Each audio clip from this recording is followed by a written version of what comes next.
Hello students, कैसे हैं आप सब। तो उम्मीद है आप अच्छे होंगे और ये सारी की सारी वीडियोस भी अच्छे से पढ़ रहे होंगे और इन्जॉय कर रहे होंगे। तो मेरे प्यारे बच्चों, बेसिक ऑफ इकोनॉमिक्स में आपका फिर से स्वागत है। और इसके अंदर हम लोगों ने 10 पॉइंट पहले पढ़ लिए थे। अब इसी का पार्ट 2 आपके सामने आएगा। जो 10 पॉइंट थे, एक छोटा सा रिकैप लेते हैं जल्दी जल्दी, और उसके बाद फिर हम क्या चलेंगे, आगे चलेंगे। तो सबसे पहले हमने बात की थी economics is the study of scarce resources. Second हमने बात की थी स्कार्सिटी अपने आप में एक रिलेटिव कॉन्सेप्ट है, और जो इकोनॉमिक्स है वो एक ग्रीक लैंग्वेज से आया हुआ वर्ड है, ओइकोस एंड नीमिन। अगर किसी कंट्री में मनी सप्लाई बढ़ जाती है तो डिमांड भी बढ़ती हुई दिखने को मिलती है, और जिससे क्या आती है सर, इन्फ्लेशन आती है। सेक्टर ऑफ प्रोडक्शन आपके पास चार होते हैं: land, labour, capital and entrepreneurship. और उनके बदले में जो पेमेंट की जाती है उसको हम क्या बोलते हैं, payment of factor of production. Equality of income is the main problem of Indian economy. जैसे कि यहाँ पे एग्जांपल दिया गया है, 65% of income held by 10% of people, और बाकी की जो 35% है वो 90% लोगों के पास है। इसी को पढ़ने के लिए आपके पास लोरेंज कर्व आता है, और इसको रिड्यूस करने के लिए, इस इनइक्वालिटी को रिड्यूस करने के लिए इंडिया में क्या लगाया जाता है, प्रोग्रेसिव टैक्स रेट सिस्टम। हम अपने रिसोर्सेज का बेस्ट नहीं, हम अपने रिसोर्सेज का क्या चाहते हैं, ऑप्टिमम यूटिलाइजेशन, जिससे हम क्या कर सकें सर, सस्टेनेबल डेवलपमेंट। और एक प्रोडक्टिव एज मैंने बताई थी, जिसको हम यंग एज भी बोलते हैं, जो 15 to 64 मानी जाती है। ये वो लोग होते हैं जो अपने कंट्री के डेवलपमेंट के लिए कुछ कर सकते हैं। मेरे प्यारे बच्चों, फिर हमारे पास एक स्कीम है सरकार की, जिसको हम क्या बोलते हैं, सर्व शिक्षा अभियान।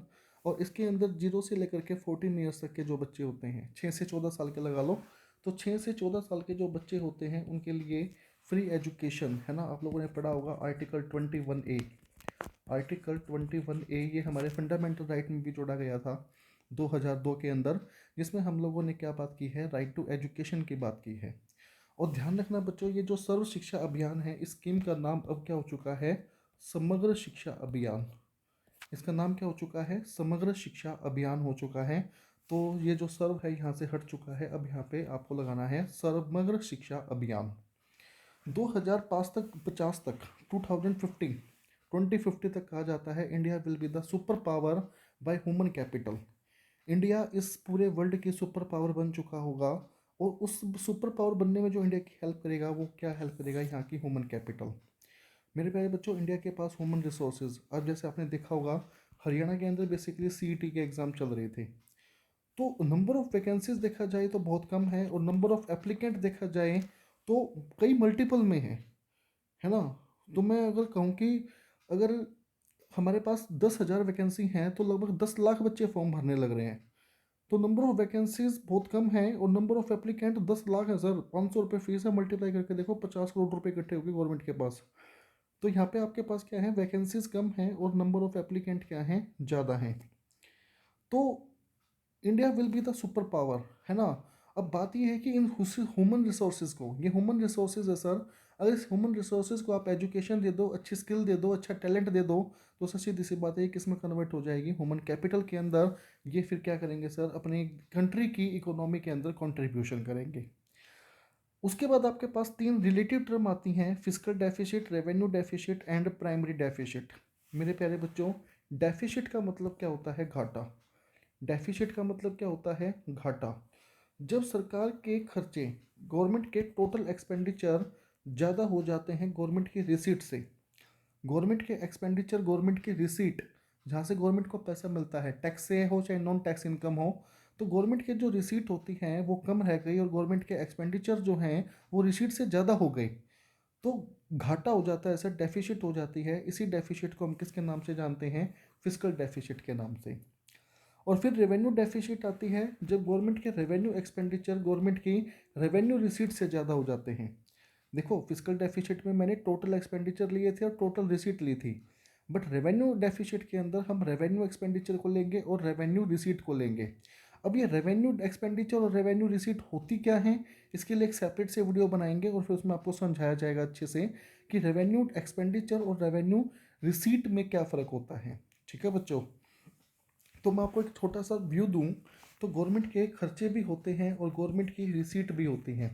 अगर गवर्नमेंट के हम खर्चों की बात करें तो वो दो प्रकार के, capital expenditure and revenue expenditure, और मैं रिसीट की बात करूं तो revenue receipt and capital receipt. सरकार के खर्चे भी दो प्रकार के होते हैं और सरकार की कमाई भी दो प्रकार की होती है। वो कहता है इन दोनों को जोड़ दें तो हमारे पास क्या निकल के आता है, टोटल एक्सपेंडिचर। इन दोनों को जोड़ दें तो हमारे पास क्या निकल के आती है, टोटल रिसीट। और इन दोनों का जो डिफरेंस होता है उसको हम क्या बोलते हैं, फिस्कल डेफिसिट। टोटल एक्सपेंडिचर और टोटल रेवेन्यू का जो डिफरेंस होता है, सॉरी टोटल रिसीट का जो डिफरेंस होता है उसको हम क्या बोलते हैं, फिस्कल डेफिसिट। पर मैं सिर्फ लेके चल रहा हूँ सर रेवेन्यू नेचर का। ये है रेवेन्यू रिसीट और ये है रेवेन्यू एक्सपेंडिचर। तो रेवेन्यू रिसीट आपके पास कम है और रेवेन्यू एक्सपेंडिचर आपके पास ज़्यादा है, तो इसको फिर क्या बोलेंगे, रेवेन्यू डेफिसिट। तो रेवेन्यू डेफिसिट में सिर्फ रेवेन्यू वाला पार्ट लिया जाता है, ये भी रेवेन्यू है, ये भी रेवेन्यू है और ये भी रेवेन्यू है। पर जब फिस्कल डेफिसिट की बात करते हैं तो हम टोटल रेवेन्यू की बात, टोटल रिसीट की और टोटल एक्सपेंडिचर की बात करते हैं। छोटा सा व्यू था, समझना था सिर्फ फिस्कल डेफिसिट और रेवेन्यू डेफिसिट होता क्या है।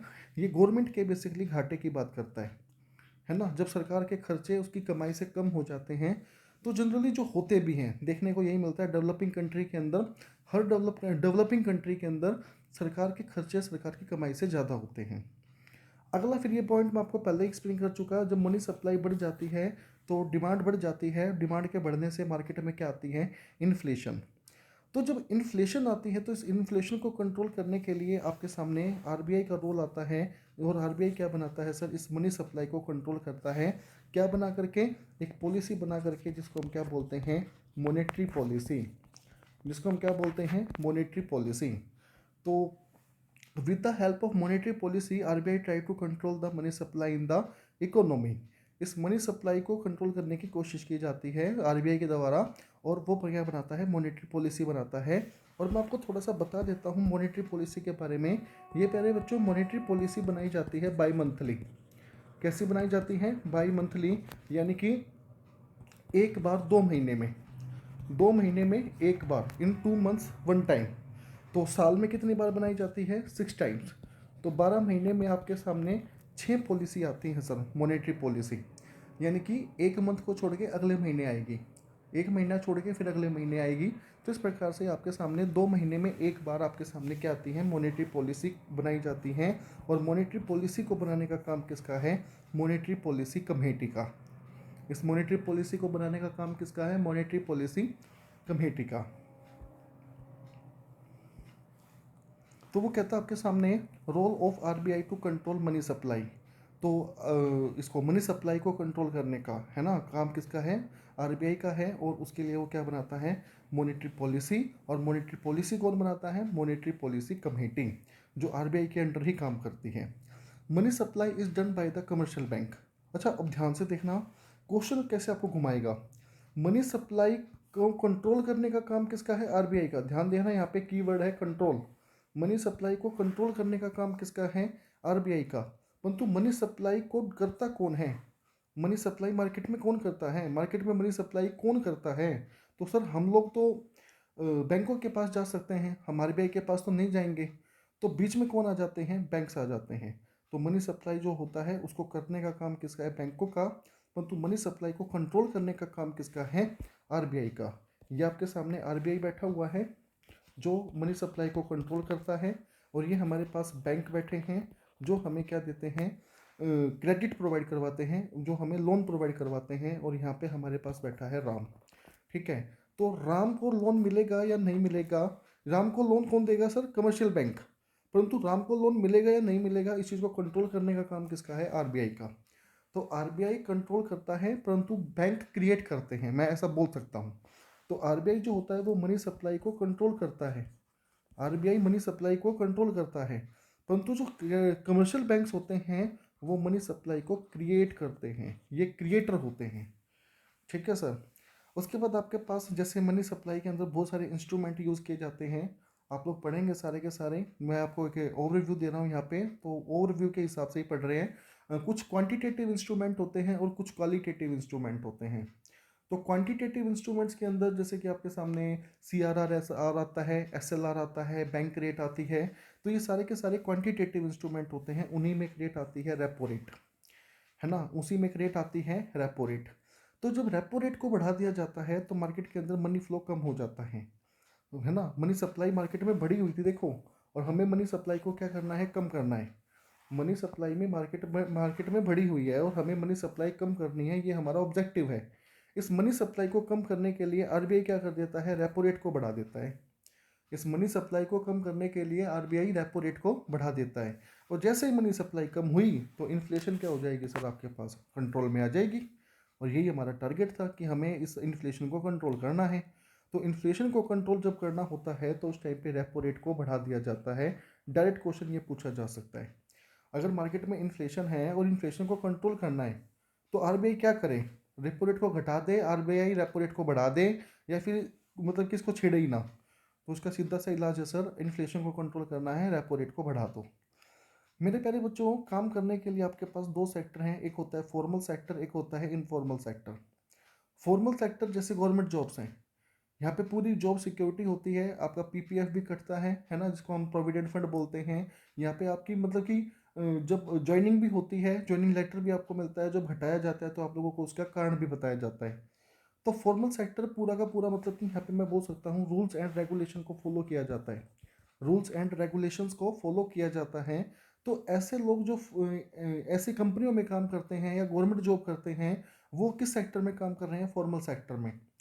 बट कुछ लोग ऐसे होते हैं जिनकी गवर्नमेंट जॉब नहीं होती है, वो अपना प्राइवेट काम करते हैं, ना उनकी कोई जॉब सिक्योरिटी होती है, ना कोई रूल्स एंड रेगुलेशन होते हैं, ना ही वहाँ पे कोई पीपीएफ अकाउंट मेंटेन किया जाता है, मतलब कि ऐसा कुछ भी नहीं होता। तो उसको हम क्या बोलते हैं, कभी भी आपको वो जॉब पे बुला सकते हैं, कभी भी हटा सकते हैं बिना रीज़न के। तो ये सारा का सारा आपके पास क्या है, इनफॉर्मल सेक्टर।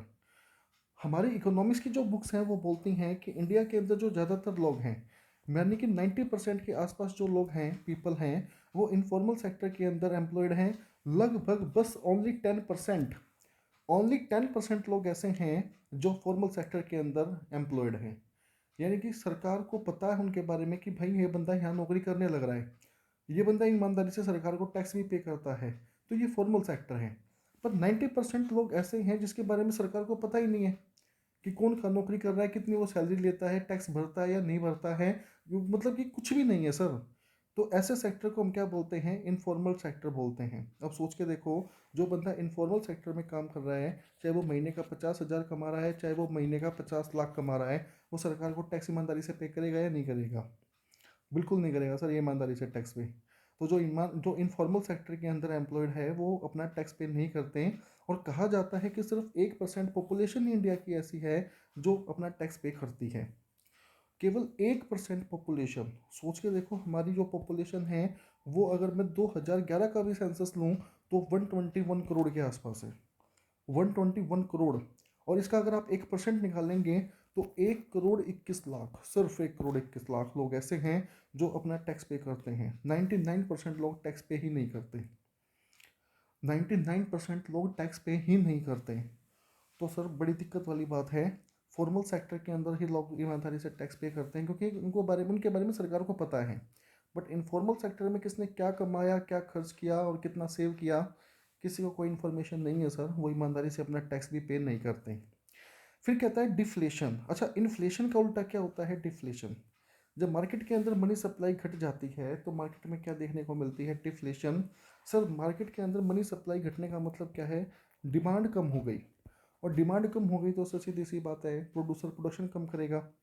अगर मार्केट में डिमांड ही नहीं है तो प्रोड्यूसर प्रोड्यूसर क्या करेगा, प्रोडक्शन कम करेगा। और प्रोडक्शन को कम करेगा तो इसका मतलब आपके सामने वो क्या कर देगा, रिट्रैचमेंट, जिसको हम क्या बोलते हैं, है ना, ले आउट करना, या फिर आपके सामने क्या होता है, रिट्रैचमेंट एक वर्ड आता है इंग्लिश के अंदर, रिट्रैचमेंट। स्पेलिंग मुझे याद नहीं है, पढ़ी थी कभी। रिट्रैचमेंट एक मतलब कि छांट छांट के बाहर निकालना लोगों को। तो जब डिफ्लेशन आती है तो मार्केट में डिमांड कम होती है, डिमांड कम होती है तो प्रोडक्शन कम होता है, प्रोडक्शन कम होता है तो लोगों को फिर हटाओ सर, क्या मतलब है उनका। आपने जहाँ 100 बंदों को काम दे रखा है, अब है नहीं है प्रोडक्शन, तो 10 बंदों को काम दो, 20 बंदों को काम दो, बाकी 80 लोग हैं जो 90 लोग हैं उनको उठा कर क्या कर दो, बाहर कर दो। तो ये एक प्रकार की अनएम्प्लॉयमेंट देखने को मिलती है। तो मैंने कहा ना, इन्फ्लेशन भी बड़ी गंदी चीज़ है। इन्फ्लेशन जो होती है उसकी वजह से गरीब आदमी जो कस्टमर होता है उसको लॉस होता है। और डिफ्लेशन जब आती है तो उसकी वजह से प्रोड्यूसर को लॉस होता है। और फिर प्रोड्यूसर को लॉस होता है तो प्रोड्यूसर क्या करेगा, जो उसकी कंपनी में लोग काम कर रहे हैं उनको बाहर कर देगा। तो इस प्रकार से हमें इन्फ्लेशन और डिफ्लेशन दोनों से ही बचना होता है। तो फिर वो कहता है कि सर बढ़िया रास्ता कौन सा है, मैंने बताया था हमें बीच का रास्ता निकालना होता है। वो बीच का रास्ता ये होता है कि आपको इन्फ्लेशन रखनी है 4%। अगर 4% से ज़्यादा गई तो वो परेशानी बन जाएगी सर। ऑप्टिमम यानी कि जब जो सबसे आपके सामने क्या है, बेस्ट, सबसे बढ़िया जो है, इन्फ्लेशन होनी चाहिए, परंतु कितनी होनी चाहिए, 4% के आसपास। यानी कि मैं 4% में थोड़ा बहुत प्लस माइनस भी करूँ तो 2% से लेकर के 6%, 2% से लेकर के 6%, ये आपके सामने ऑप्टिमम इन्फ्लेशन है। इससे ज़्यादा गई तो भी दिक्कत है, इससे कम गई तो भी दिक्कत है। उसके बाद आपके सामने आता है factor payment versus transfer payment. मेरे प्यारे बच्चों, फैक्टर पेमेंट तो मैं बता चुका, लैंड, लेबर, कैपिटल और एंटरप्रेन्योरशिप के बदले जो आपको पेमेंट मिलती है उसको हम फैक्टर पेमेंट बोलते हैं। पर ट्रांसफ़र पेमेंट वो पेमेंट होती हैं जो यूनिलेटरल होती हैं। जो कैसी होती हैं, यूनिलेटरल। आपने उसके बदले कुछ नहीं किया, जैसे कि आपके सामने ओल्ड एज पेंशन है, आपके पास स्कॉलरशिप है ना, ये सारी की सारी चीज़ें ऐसी होती हैं जिनके लिए हमने कुछ नहीं दिया, सरकार हमें सब्सिडी दे रही है। तो सब्सिडी एक प्रकार की क्या है सर, यूनिलेटरल पेमेंट है, ट्रांसफ़र पेमेंट बोला जाता है। ये सर वन साइडेड होती हैं। भाई सरकार आप लोगों को 2,000 3,000 रुपये जो ओल्ड एज पेंशन दे रही है, जिनकी एज 60+ है, वो बदले में सरकार को क्या दे रहे हैं, सरकार ने आपको स्कॉलरशिप दी है 10,000 रुपये, 11,000 रुपये जो भी दी है, उसके बदले में आपने सरकार को क्या दिया है, कुछ भी नहीं। गवर्नमेंट आपको सब्सिडी दे रही है सर, 2 रुपये किलो चावल दे रही है, 3 रुपये किलो अनाज दे रही है, जो भी कुछ दे रही है, तो सर सब्सिडी है उसके ऊपर। तो सब्सिडी में सरकार को हम क्या देने लग रहे हैं। तो ऐसी जो पेमेंट होती हैं जिनके अंदर सर आपके पास कंसिड्रेशन नहीं होता है, उनको हम क्या बोलते हैं, ट्रांसफ़र पेमेंट। फैक्टर पेमेंट में कंसिड्रेशन होता है, भाई हमने अपनी लैंड दी है, बदले में रेंट मिला है ना, हमने अपनी वो लेबर दी है, बदले में वेजेस मिले हैं। तो फैक्टर पेमेंट में कंसिड्रेशन होता है और ट्रांसफ़र पेमेंट के अंदर कंसिड्रेशन नहीं होता है। और फिर कहता है transfer payment are also called unilateral transactions. Transfer payment को हम लोग यूनिलेटरल ट्रांजेक्शन्स भी बोलते हैं। और मैं आपको एक बात और बता देता हूँ यहाँ पे लगे हाथ, कि जो फैक्टर पेमेंट होती है इनको नेशनल इनकम की कंप्यूटेशन में काउंट किया जाता है। जब हम नेशनल इनकम का चैप्टर पढ़ेंगे और नेशनल इनकम को काउंट करेंगे तो वहाँ पे हम देखेंगे कि जो फैक्टर इनकम होती है, फैक्टर पेमेंट होती हैं, इनको हम नेशनल इनकम के टाइम पर कंसिडर करते हैं।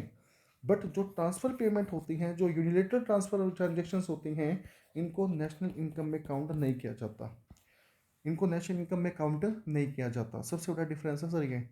ट्रांसफ़र पेमेंट की कोई औकात ही नहीं है, इनको नेशनल इनकम में काउंट ही नहीं करेंगे। और जो फैक्टर पेमेंट होते हैं उनको नेशनल इनकम में काउंट करते हैं, क्योंकि इनके बदले में कंसिड्रेशन होता है। यहाँ पे कंसिड्रेशन एग्जिस्ट करता है, परंतु वहाँ पे कंसिड्रेशन एग्जिस्ट नहीं करेगा, यहाँ पे कंसिड्रेशन एग्जिस्ट नहीं करेगा। तो इस प्रकार से मेरे प्यारे बच्चों, हमने 1 2 और 3, और फिर हमारे सामने बहुत सारे पॉइंट है, ये तो 4 5 6 7 8 9 10 11 12 13 14 15 16, तो लगभग 16 पॉइंट हमने और कर लिए। तो ये हमारा एक सेशन था, काफ़ी अच्छा सेशन रहा, हमने कंप्लीट किया इसको। इस वीडियो को आप अपने एंड पे जितना देखेंगे उतना आपको समझ में आएंगी भाई चीज़ें। पहले बता रहा हूँ आप लोगों को, मैंने अपनी तरफ से जो मेहनत करनी थी वो कर ली, ठीक है, अब जो होगा वो देखा जाएगा। आपको अपने एंड पे भी मेहनत करनी है, ठीक है। तो मैंने आपको बताया कि एक आपके पास स्कीम आई थी, सर्व शिक्षा अभियान, है ना, 6 साल से लेकर के 14 साल के बच्चों के लिए। आर्टिकल 21 ने हमारे कॉन्स्टिट्यूशन में जोड़ा गया। 2050 तक इंडिया आपके पास सुपर पावर बन चुका होगा। Physical deficit, revenue deficit, primary deficit, deficit के टाइप हैं ये। मनी सप्लाई बढ़ती है, डिमांड बढ़ती है, इन्फ्लेशन बढ़ती है, कंट्रोल करने के लिए आरबीआई बीच में आता है। और फिर यहाँ पे रेपो रेट की बात हमने थोड़ी सी की, फॉर्मल सेक्टर, इनफॉर्मल सेक्टर की बात की। सिर्फ इंडिया के अंदर 1% टैक्स पेयर्स हैं, जिसकी वजह से बड़ी प्रॉब्लम है सर। और डिफ्लेशन की वजह से मार्केट में अनएम्प्लॉयमेंट देखने को मिलती है। फिर हमने बात की थी सर फैक्टर पेमेंट क्या होते हैं, ट्रांसफ़र पेमेंट क्या होते हैं। फैक्टर पेमेंट को नेशनल इनकम में काउंट किया जाता है, पर ट्रांसफ़र इनकम को नेशनल इनकम में काउंट नहीं किया जाता।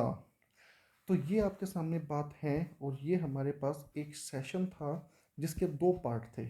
पार्ट नंबर 1 जिसमें हमने 12 पॉइंट किए थे, और ये पार्ट नंबर 2 जिसके अंदर हमने 16 पॉइंट कर लिए।